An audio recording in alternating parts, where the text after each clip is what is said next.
Et comme moi, genre, type, peut-être mon président de Werason à sa ligne, c'est que la cinéma, c'est le jimam pata. Parce que le moins de la dossier na bandakala. Parce que c'est un dossier na té. Bah, si quelqu'un m'a comme l'État. Parce que le moins que donc on a commenté sur le Bassambusi, Sambisi, pas tu es refito qui non.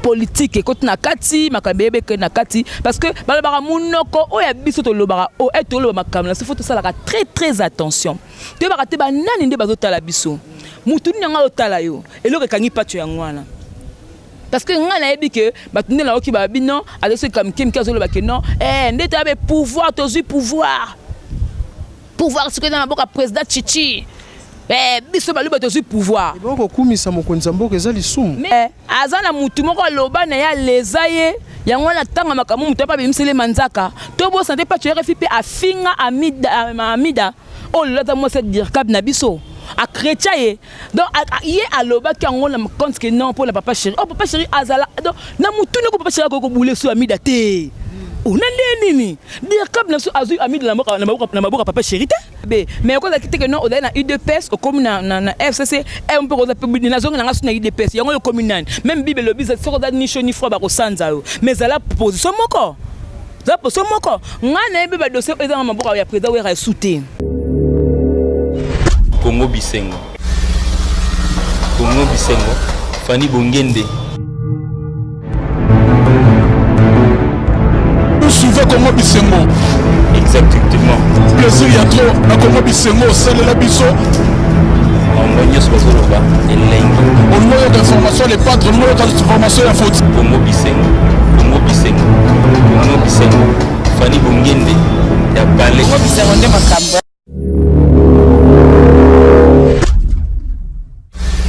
Congo Bisengo. Fanny Bongende. Et voilà, fidèles téléspectateurs de Congo Bisengo, nous vous disons bonjour et bonsoir. Ça dépend l'heure à laquelle vous allez nous rejoindre. Comme dans nos coutumes, je m'appelle Francis Bissenda, la méga star de l'internet. Je suis là pour vous le présenter cette grande émission sur Congo Bisengo. Donc, mesdames et messieurs, comme vous le savez très bien, dans cette émission, je suis toujours avec un invité à qui nous allons parler à long et à large à ce qui concerne tout ce qui se déroule dans notre métier et pourquoi pas aussi, nous allons parler de l'affaire Pacho RFI. Nous allons aussi parler aussi à ce qui concerne nous, le journaliste, qui nous aidons un peu quand même nos différentes orchestres. Bisoba journaliste, mais basongi songi na orchestre pour ba musicien on a ba musicien babi ba okabwana et puis ba journaliste ndé baza cause ya makambo ngo ndé na kati ya émission oyoyo na komeka un peu kobeta lisolo na concert nanga Jemima Ibele. Donc mais avant tout na kopesa mbote na ba itu balinganga et puis na ba balinganga tenga na olinga bino ka trop mbote belé. Et puis balobi anniversaire ezoya bientôt na Elelion Bofena na pesio ba mbote belé balobi kala mingi te to fêter.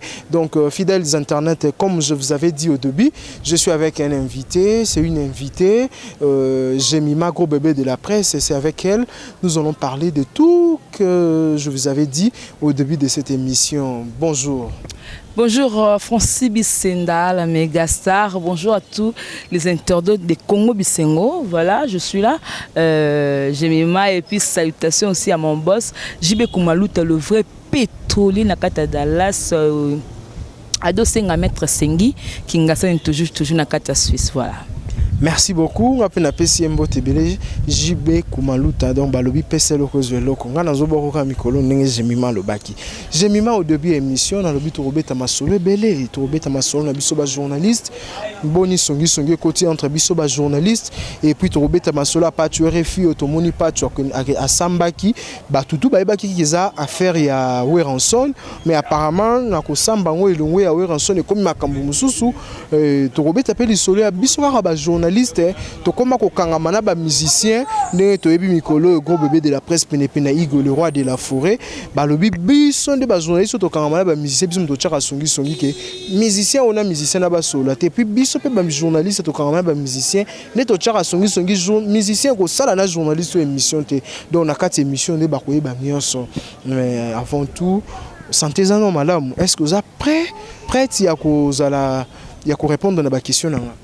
Voilà, Nazala prête à répondre à la question où les gens ont qui naza capable de répondre non répondre mais on a qui na koki na pe ko lobana o lobananga donc ma question est la réponse yanga mais santé sinon ça va par la grâce de Dieu to tambola kaka mais na rythme ka ya ozela papa le tout to lelaé maki makamongo za no mwa ndenge mais to tala ka nde mamongo ekende voilà.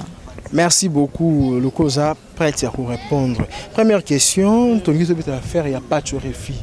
Tout baébi qui pas de refi, mutakangisa qui zaki ou ranson pour fingaki. Et puis tu belé bari qui appuie à pas de refi zaji ben piana. Papa chéra les gars qui na teva le binon oh pas de sali et singeli à subir par conséquence pour sali ma bé à fingi moi si à mastananga. Soit sali pas na essayer 1 des 4 matin pe à koki ko zonge la on pas sali on pananga. Donc fois subir. Bison story baki qui za faire ou ranson. L'autre Monique Pacho, c'était avant-hier à Kindeko Samba, et l'on makamba ranson et comme makamusu nakati au juste des années. Voilà donc merci beaucoup Francis Bissenda. D'abord affaire à Pacho RFI. Déjà tant on a accusé l'honorable Werason qui a kangisie nga banda tana nga ka émission des okinde nando mona onka boye ataye moko pe oui bien sûr asilika ki parce que afinga ki moi sinaye c'est normal même pas ta sima micro te même pas ta journaliste te même pas ta chanteuse te benanité mais et que tourner dans sens que tant afinga ba kangisie mais et d'ailleurs que non ba pesa ka moi tika moi punition moko ba punir et puis ngesi yango mais yé moko pe igwe de la forêt a combien est-ce qu'on va Nathalie oh mais nga de quelqu'un moi pinso la péto mais Nathalie makamon dit comme si et comme moi genre type tant on posait des raisons à ça limite c'est que na style maman c'est le pata parce que longo de la dossier na banda kala parce que na dossier na te ba tika ki makamon comme l'état parce que longo que donc on a commenté sur le basambusi ba sambisi pas tu RFI to ki que non politique et côté nakati makambebe que nakati parce que balabara munoko o ya biso to lobara o eto lo makamla il faut tout ça la très attention te ba te ba nani nde bazo tala biso mutu nyanga otala yo elo ke kangi patu ya ngwana parce que ngana yebi que batunde la oki ba bino avec ce comme kim kazo lo ba que non ndete abe pouvoir tozu pouvoir ce que dans la boka président Chichi biso balu ba tozu pouvoir bon ko kumisa mokonza mboka ezali sumu mais jadis a comme ça rappelle le président sortant président Nabiso Joseph Kabila a comme ça rappelle Kabongo que tant on peut comme ça c'est que le président Fachi ba tout monde ba contre molé ba monde oh dans azale kuna ko to akumisi or bangonde bazana ba politique la so dans ta FCC za na FCC so ko na UDPS za na UDPS ko ta que non au dans la FCC et amoko bo changer non. Même tout le monde a pas ba musicien ba politicien la biso zaki na IDP ça comme na PPR dazaki na PPR de komi kuna et appelle sumuté bébé mais ko zaki que non au na IDP au comme na FCC et on peut ko zapi na zonga na ngasu na IDP yango le communal même bible le biso so ko ni shoni fro ba ko sanza mais za la position moko ngana ebe ba dossier eza maboka ya président wera souté son azali sona ngote donc eza makambo politicien mususu batieli kambo ngo misu donc pas tu RFI à subir conséquences ya bato belé o ya yebite bazana sima likambo azana mutu moko loba na ya lezaye yango na tanga makambo mutu pa bimsele manzaka to bo santé pas tu RFI pe afinga amida o lata mo se dire cap na biso a chrétien donc yé aloba ki yango na compte que non pour la papa chéri azala donc na mutu ne ko papa chéri ko boule so amida te on a nini dire comme na azu ami de la maboka papa chéri te attends maman ba oui certes mais à quoi le battre non na que la dire cap zoua non papa chéri na kutu na te fais ce qu'on fait nini pas tu refi azala un peu sage na côté wana tanga zima kamuno tout ameka pe ko tourner le lem parce que il faut ko tourner le lem na so 97 fois 7 tourner pe ozo balonga na le ba kamona TV na ebite MC gouverneur ko talanga MC premier ministre ko talanga MC ministre ko il faut ko raisonner makamu yango ko bekangi pacho makama pacho refi ya ka pacho emote ete abiso tout autotikali tanga ozo le balika moko boye banani azotala yo. Ton adversaire c'est qui? Nanyanga batema ko solo mabe un jour. Tu vois? Yango dossier na ya bande ko beta to la zana ba vital azana plutôt azana gouverneur na biso auto bima gouvernement s'entend. Il y a André Kimbuta bon il y a André Tikika lekinebo est-ce que makamango ezara bon siko Francis siko il y a André Kimbuta aza gouverneur azaki gouverneur de la ville le ba remplacé par Gentini Ngobila aza muta politicien avant d'aller ko finga politicien mususu pour okumisa e tout qu'on peut un jour pour finga penga pour kumisa pe l'autre oh bazaka batamaye le batuwana tango okumise net na minute de temps Gentini umela yokundongo za bongo oleki kutu nani André Kimbuta Gentini pa ko da vanda tabeta pecho lobiso ba changer nga abape on pas umela alekinga donc via mutu tika la via mutu péta mutu tika la péta mutu tu comprends ngas kuna kama kamone ya net ya pas tu RFI moi je dirais seulement na l'état asa musana soko monika condamné na kokota te na koloba te poza nango président nga te mutaza na kata makamwana oui en son aza suna makamwana te na koloba te parce que président aza na makamwana te maman se régime pas ça limisaki déjà kala et comme ki dossier moko ya l'état déjà to stebe ki comme na maboka l'état parce que ton na mbasa encore ça kabi oh président asa limisa na ye mais akeba makamuso ko kanga ye munoko oyo munoko omoni pas tu RFI azunika maman na be ça veut dire jour en à la muka rende bien té même ça la na gauche la na droite comme la ni comme position ala la rende bien té on est kwele mabe nga to soutenir parce que c'est notre confrère aza ko se retrouver na situation moko boyé par ko katem sous 2 ans 3 ans c'est vraiment pénible parce que ton tel qui et surtout azana bana azana ba famille aller saka donc c'est malheureux oh azana bana botanga télé maka ofinga wera sona ofinga mama si de jimampata ay bete na la bana nga qu'on se le dise na moni na ete soki o bandi comme nani madame la pluie. Ouais, merci beaucoup, fidèles téléspectateurs. Il y a Congo Bisengo, Kana El Sarabino, tous abonnés esclaves du travail, tous les rabino toujours d'informations sur le Kanamboka.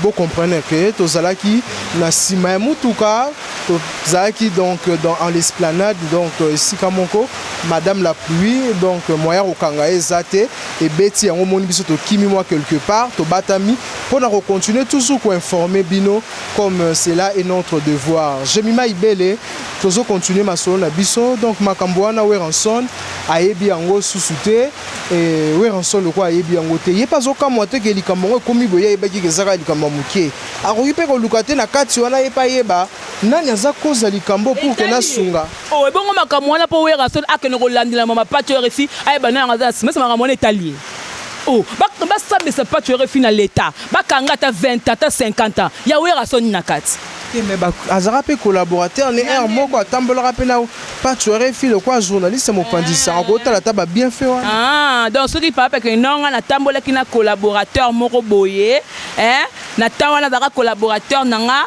après avec ko finga mwasi nanga siko fola ba no lande la vie na ye pourtant il y a à se souvenir que non wana zaki mutu nanga na ko travailler na ye partenaire nanga na sele musala na ko finga ete po ya ndako pe lesanga et salanga pe na za bien na zoka moi $100 moi $50 na nzela ya Weranson na ko finga moi snete parce que hier a raisonner ka ngote pour Weranson na kota nguna Weranson na passe to là oh na minto boto raisonner parlement na minto boto raisonner to ba voter ba loi ya ba artiste mon président par contre ba jeunesse pour peut travailler na ba c'est bien dit au tomber likambo parlement mais biso to ki Weranson na zoaki mais apparemment ba lobby ko zowana eza mwana azo aux États-Unis de mutazo ko remplacer mais si kango hier sala ki propagande mwana ye le kolo za bien attaché de presse na mais qui un peu éclairci biso eza un solo toté et wana ba les on dit faut pas se fier na ba les on dit étant donné que ngada porte-parole à Weranson et moza journaliste ozo collaborer na oza collaboratrice na plutôt d'abord s'il faut dire par rapport à collaboration je collabore avec tous les artistes. Hein? Je collabore avec tous les artistes, mais sauf que ils ont un orchestre ok, bon il y a mot bien, bon il y a mot bien, bon tu as l'aise dans ma norme, aux alawana, et net bino net yo, ok n'est pas fallu pour pâter, ben il bien, tu vois que c'est quand le zèle que non au boy, et que n'a pas porte-parole il y a maison merté, mais tant donné, et ça orchestre oh j'ai fait mon travail. Si on a le bel à l'aise, maman a mis un boca fungama, papa a mis un boca fungama. Je suis là et pas faire la côte à écoute maman, ouais, pas ouais, à qui part côté et pas misser nos soko ça na yo. Tu vois, on a pété na place moi là-bas que non. À partir d'aujourd'hui, j'ai mis Maïbel le gros bébé de la presse. Tu fais partie de la presse de Wenga Moussa la maison mais exact. Tu comprends exactement. Mais tant donné to le bel artiste dans le banet nouvelle opus il y a ndeko la biso Ris Matadi zo bima to bina. C'est comme ça. Je veux dire par rapport à l'artiste surtout. Mais moi je dirais seulement côté obolobi ba moi né en tout cas on est dans la rumeur et puis là des cas internet va créer on va comme faut que le président a le bon soit dans parlement sur ya la Zamba na sénateur les aboyés tika musique te donc na ba tika lipena moi na gladi ou bien exaucé wa to beti maboko on pense moi so tout dans le bandé dans le bas mais tellement président le bien je ne peux pas dire. Merci beaucoup le roi président le bien ngoté Torokyo le baté donc beau s'abonner massivement balobi Francis Bissien dans la méga star de l'internet balobi to frapper ma casse pour ne plus frapper toujours continuer chez Mima Ibele na lobi ka biso ba pandisa on est to tchara songi musicien on a musicien ba yo kanate yo peut ozo collaborer mikolo bien na ensemble yo peut oza cause ya wenge musique maison mernanda ku mususu yo kanate o tchara moi songi te te babane makamna bonga azala ete babane ngo bana sur na 5 ka oki ozala te metango oyebi ke ngata on azalaka kuna ezalaka ku bazala ko lubabu bazala lubabu ouais président ouais en tout cas continuer ka ko beta c'était continuer ko faire souffrir ba bise no tala âge na président ouais et pas président ouais ngana mwana ti mki abeta mbunda bakolo pe mbunda ngo pe fosela mabe obina nengo te mbunda oyo toboka epesa basoma bendeni obina ngo fo mbunda pe la banini likona ngane kemba batango moto bien chauffé pas binat mais ngande na zaboye na koplo bana we rason le commenter parce que le phénomène hydre de la forêt we rason atindaka jamais moi na moko ke ko finga jamais yenenga zabongo asalaka musala ce que par exemple na mwana moko na kwa moko ba do finga we rason il a ses raisons à lui do fingela pe muko papa ko silika monike a s'en prendre na aloba mais tant monde zabongo aloko s'en prendre na été alobe lo moko te tala te we rason otala we rason na zabongo avec nous dans ma camion sortel petit peno biga continuer tout ce qui est temps l'attaquer comment attaquer attaquer mais jusqu'à le quoi le mot exact donc netinga na ebité ceux qui sont ba je sais pas ça là wala bango basala ngo pas pendant mais je ne crois pas que muto za mayele aux artistes aux mukolo aux parents batinde le moko bo au sala pour que ça un peu moins la muto moi do tinda yo non toi assez grande toi balbalu comme faut peser muto bien na finga est-ce que na âge ngana ko finga moi na mukie est-ce que na âge ngana ko ça pour la moi na mukie tu vas juger le pour le contre mais ce que tant yo moko tali ko bité moi kana tebo. Merci beaucoup, c'est bien dit. Jemima Ibele, tu beta li solo ya Binafile otoyebi ki asa souté par Fabregas le maestro a sali groupe naie mais apparemment que ça la groupe oye a sali salutations comme ça à Diembala, je te salue mon frère. Donc balobi na kati wana ayembi nzembo a sali clip monani déjà na miso abatu ayembi na kati ya cercueil. On est dit ko lobani azoyemba azomema déjà esprit de mort to ezani ko ezambala liboso to mona artiste musicien yembi na kati ya cercueil pe alali na kati ya cercueil azoyemba te peut-être c'est quand on quand même bien fungama eza ko fungama eza déjà que olali na sika na yo ata cercueil eza ko kangama te yo kolinga batielo esika ne loko no koto lala.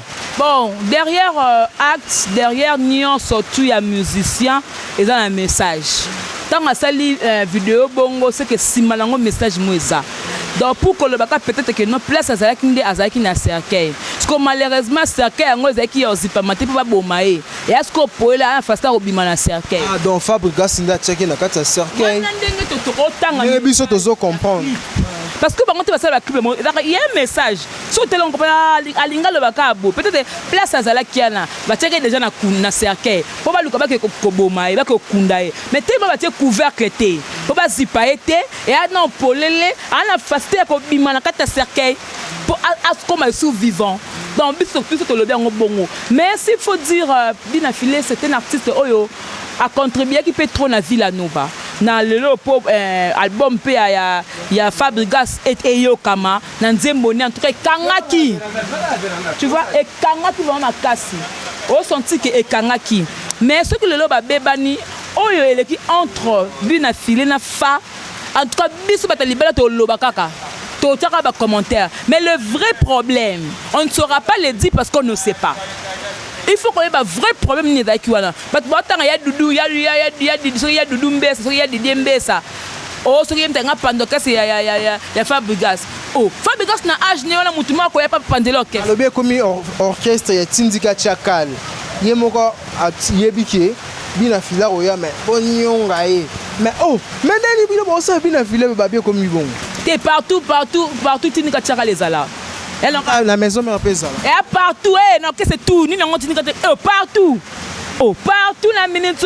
Makambele il a fallu pour pas na moto nan. Comment nan? Oh, wana ya garçon na sala vidéo wana. Comment ça? Bambalo. Oh, bah tu peux danser la rap pas misa manzaka la bangote. Et monsieur fallu pas tellement ba beton na skara mais ba tout susu. Ba bandika ndeni ba tshaka boy. Ba tshaka boy. Bataka batumusu bataka be po ba pesaka moto manga mango eya makasi ezika maman ko mokile kufa partout ezala nango ba ne peut pas gaster oh si batasela ngo bongo bango mo ba ebi mais je dirais bonne chance na bien affilé en artiste musala ebika koyemba donc à part koyemba ala musala musute ce que kamba bi ah na kolongwa ya bien affilé na ko samba mon clip on dit tango daki mukuse c'est que c'est sira bande ko bongso de anandako a santé dege no awa balinga esute fona bongo mapona artiste na boyena de temps mort donc ils allons ka boya mo la ba c'est tout ba répéter la coulisse a to moni a respecter tant notoria na ana ma coulisse dege na répéter donc c'est comme ça. Merci beaucoup, c'est comme ça, c'est bien dit. Toujours continuer toujours ma solo na biso fidèles internautes. Jemima Ibele Tobeta ma solo à Papa Lutumba. Balobi ma faire à Papa Lutumba et vraiment ndongo et ndongo. Balobi premièrement la biso mo ba journaliste boyo kaneza lisute. Et comme ba journaliste oyonde bango ba ozana makambo Papa Lutumba. Ba journaliste oyonde bangonde ba ozala. Ba ozala. Au moins Papa Lutumba wana ndeza wana s'il faut dire tolobaka Papa Lutumba wana.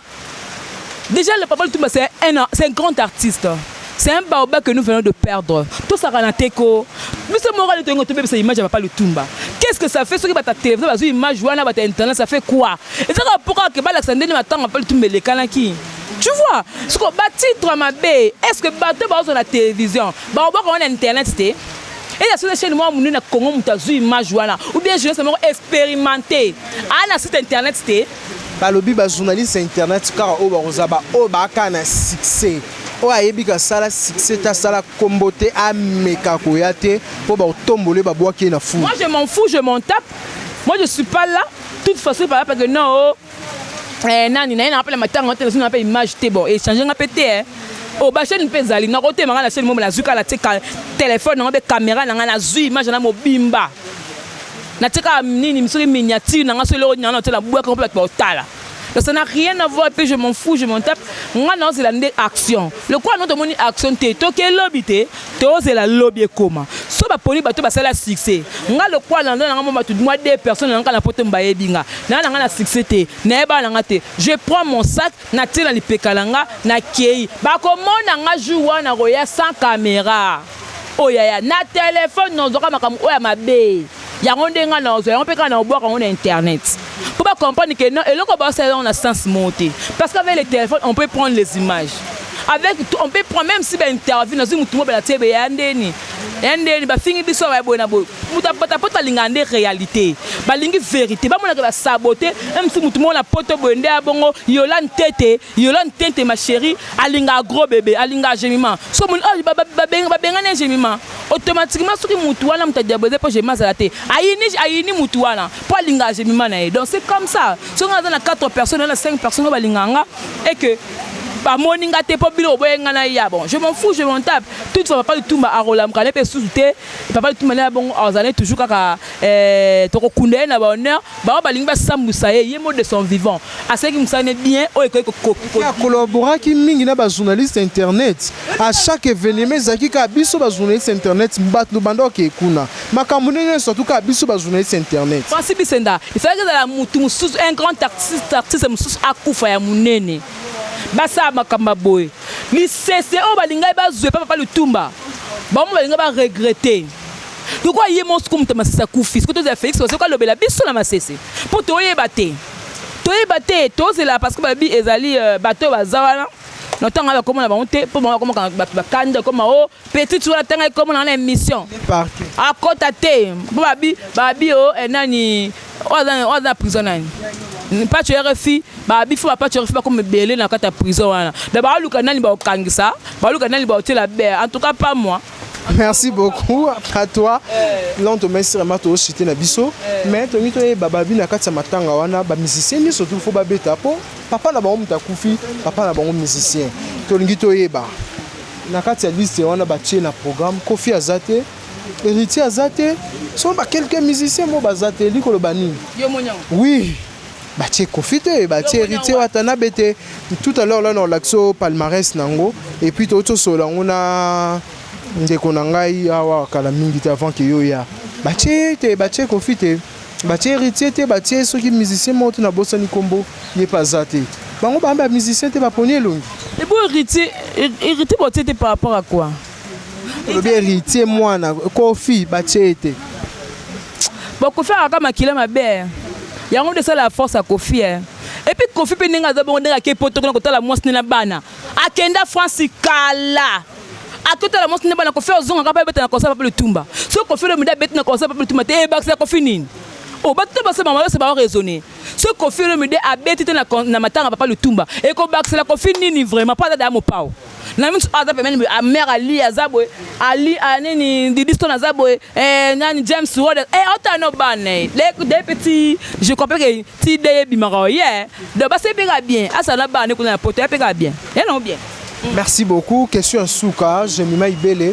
Balobi ba journaliste mingi ya ba fio ba kamana ba musicien. So moni o kamana orchestre na se kazana moi mobali kuna.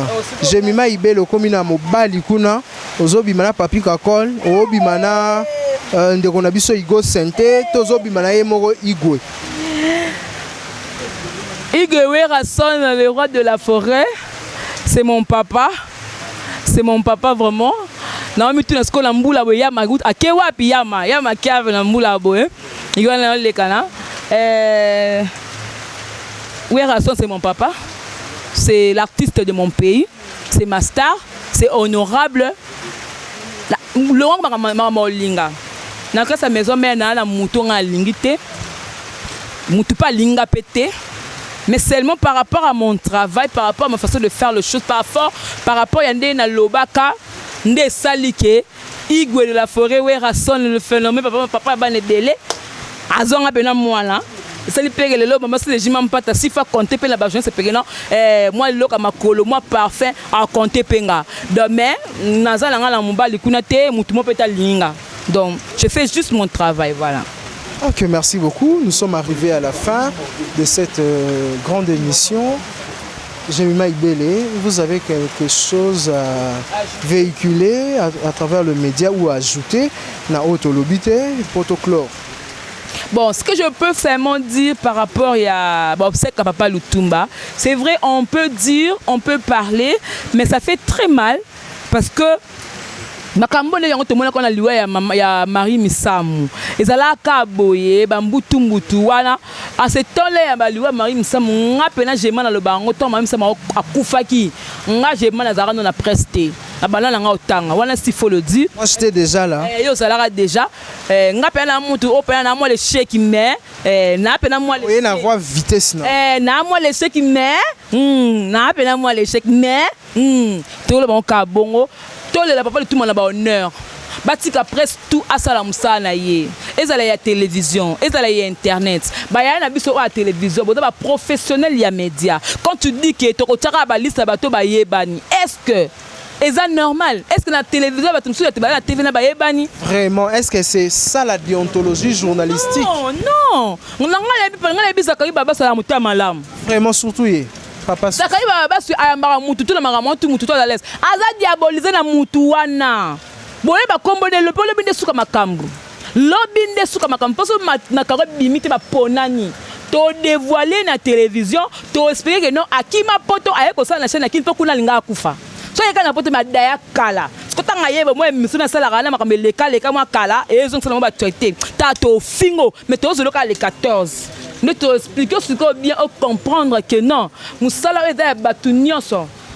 totika kokobebisa image ya Papa Lutumba pardon ye moso yeki na bomba lingalinga makambo te tika bato nyonso bazala l'aise basala mosala na bango talebela bapolisier bato na matanga oyo ekomi nini azalaki politicien mpo batela biso basoda toyebi te et pourtant azalaki Papa Lutumba ya bato nyonso nga oyo nakoya na ndako ne nabeti kokoko na oluka Papa Lutumba nakie na moni tosala interview na zongi mais lelo ekomi problème. Il ne faut pas qu'on oublie que Makamba Congo va comme dans le monde entier. Tout le monde est cas Gladys. Tout le monde est ivoirienne loba pour la cas Gladys. Ni les femmes de Congo, bon bah ça les comment côté. Ba Makamba le Karaba pays monsieur comment le bela biso. Ce qui Makamba Papa tout me ça bien té. Ba pays monsieur ba seka biso. Par rapport à l'organisation, ce qui est simbité, toko tchola ma toko finga ma toko sambwa. To sauver l'image de Papa Lutumba et le kabie matanga o s'il vous plaît bah y a ça média to ça msala o malamu to le la bonheur tout le coup mais la kaya Congo voilà. Merci beaucoup. Quelques salutations à Batini surtout cher pour la. Voilà là je commence à mon boss. Double boss, triple boss. JB Koumalouta, le vrai pétrolier de Dallas. Le boss charismatique. Moto Benga, la femme du patron. Ado Senga, maître Sengi qui est toujours. Attends la bine, non, je m'y mens. No ba ino wana seka dara patron pour ma mbolo ba ka mutu mo dans mon niveau likolo abina patron nga la baptiser la femme du patron. Merci aussi à toi balobi Georges Louboma depuis Dallas.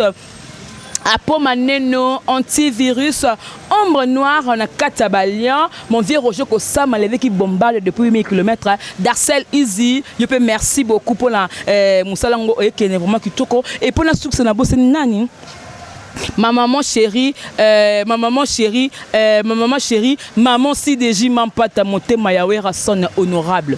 Ok, bisope topesi bambo tebele maman CDJ Mampata balobia solo bien maman sociale bambo tebele salutations à Victoria la Bombaski donc on appelle si ba nyoso balinganga bambo tebele et puis là ba balinganga te ngana on ça toujours makasi po bolinganga donc si vous avez des remarques beaucoup melanga na numéro za affiché olingi ba bokayo yo pepe sa makambu po ozo makambu donc nous sommes arrivés à la fin la pesimbote na mon frère balobi et la lionne donc kalamingité a fêté anniversaire et la lionne bofela mbote belé na ba nyoso bazuli bako landa biso Lorraine Ramazani moté Marmani Lungila na pesio bambote belé Christian Bokechu na pesio ba salutation mbote belé na ndoko na biso za derrière caméra Christian Arsène donc on appelle sur bambo tebele Arsène babiso ki image ya kitoko biza grâce na ye ngana bino tokutani balasima otika na malamu mabota mabino bye. Merci pour ya mangani émission Congo Bisengo Fanny Bongende Nous suivons Congo Bisengo. exactement Plaisir y a trop na Congo Bisengo c'est la biso. On nyos bazoloba elengi Au moyen d'information les padres, au moyen d'information la faute. Congo Bisengo Fanny Bongende ya Palais Congo Bisengo nde makambo